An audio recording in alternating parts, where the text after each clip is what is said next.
करते हैं शेयर। लेकिन रिसेंटली कुछ ऐसी चीज़ें हुई हैं जिससे मुझे ये लग रहा है कि अगर हम चुप हैं तो इसका फ़ायदा उठाया जा रहा है। अगर हम चुप हैं तो ये समर होते हैं जिसकी वज़ह से हम चुप रहते हैं, हम कुछ भी नहीं बोलते हैं।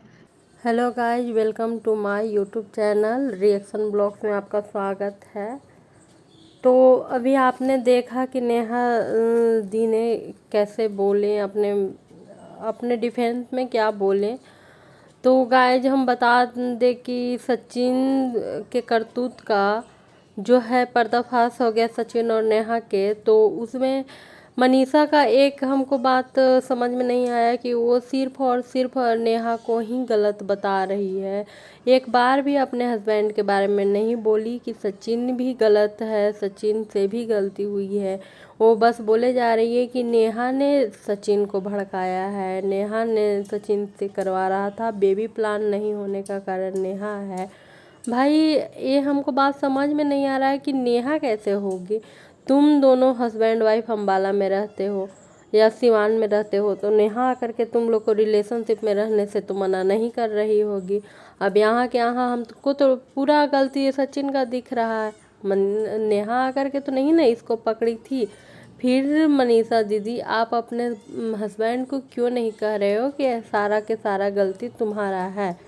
हाँ, ये लप्पू सा सचिन दिखने वाला, ये वायरल हुआ था ना लप्पू सा सचिन, तो वही ये भी है लप्पू सा सचिन, जो अपने वाइफ का ध्यान नहीं रखा, अपने वाइफ के बारे में नहीं सोचा, मम्मी पापा के बारे में नहीं सोचा, और नेहा से अफेयर था इसका। और ये पूरा के पूरा ब्लेम नेहा पे लगा रहा है। वो भी कब, जब नेहा की सगाई हो गई और नेहा मूव ऑन करना चाहती हो। तो इसको क्या प्रॉब्लम है भाई, तुम्हारी भी वाइफ है, तुम्हारा भी अपना घर है, उसमें मगन रहो ना। उसको क्यों इस तरह से अथी कर रहे हो। माना कि हो जाती है गलतियाँ, हुआ तुमसे भी, लेकिन अब तुम मूव ऑन कर जाओ दोनों। तो बाकी हम क्या ही बोले गाइस इसके बारे में। हमको तो ठीक है, नेहा की गलती है, लेकिन नेहा से कहीं ना कहीं ज़्यादा इसको हमको गलती दिख रहा है, जो कि ये एक्सेप्ट भी नहीं कर रहा है अपना गलती। और हद तो तब हो गई कि देखो, इतना बड़ा कंट्रोवर्सी होने के बाद भी कभी लाइव आकर के साइलेंट लाइव सुनाता है, कभी ब्लॉग पे ब्लॉग डाले जा रहा है।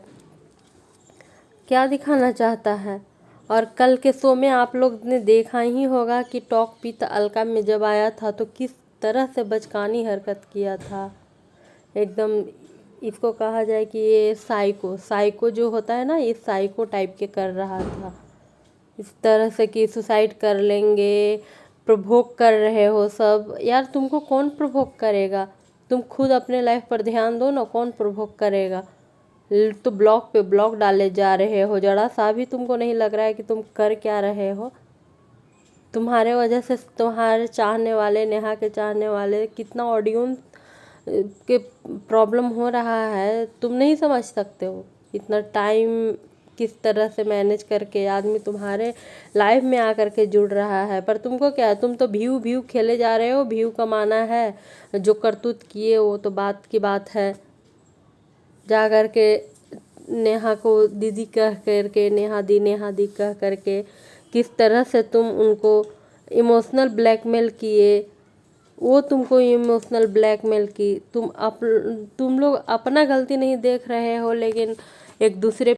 गाइस सबसे बड़ा दुख तो हमको उसके भाई के लिए लग रहा है। वो भाई जिन्होंने नेहा के लिए हर पल खड़ा रहता था, हर पल हर स्थिति में खड़ा रहता था, वो आकर के लाइफ में इतना विवश बेचारा हो गया कि वो एक्सेप्ट भी, पूर्ण रूप से एक्सेप्ट भी नहीं कर पा रहा था कि मेरी बहन का गलती है। उस भाई के लिए रियली में बोल रहे हैं, हमको बहुत बुरा लगा है गाइस। बाकी क्या किया जा सकता है, लेकिन इतना तो है कि उन लोग कम से कम नेहा के भाई एक्सेप्ट तो किया कि हाँ मेरी बहन को भी गलती है। लेकिन मनीषा यहाँ पे अपने हस्बैंड को एक पल के लिए भी ये सुनने के लिए तैयार नहीं है कि उसका हस्बैंड गलत है। बस वो तो बोले जा रही है कि मेरे हस्बैंड को कन्विंस करती थी, मेरे खिलाफ भड़काती थी। तो बता दे कि तुम्हारा भी ये लप्पू सा दिखने वाला सचिन कोई बच्चा नहीं था, जो इसको बचकानी हरकत करे, किसी के बहकावे में आ जाए। इसको जब वो मना कि अपने साथ रिलेशनशिप में रहने के लिए, तब ये बौखला गया कि किस तरह से वो मूव ऑन कर रही है। ये तो चाहता था कि वो सुमित के साथ भी शादी करे और मेरे साथ भी अटैच रहे, और जब वो रहने से मना की तो ये बौखला गया कि वो मेरे साथ अब ऐसे करेगी, मेरे साथ बात नहीं करेगी। कल बोला ही ना लाइव में आकर के अलका के साथ कि हम अलका दी हम तुमसे इसलिए बात कर रहे हैं ताकि तुम नेहा से हमको बात करवाओ। बाकी थैंक यू गाइज।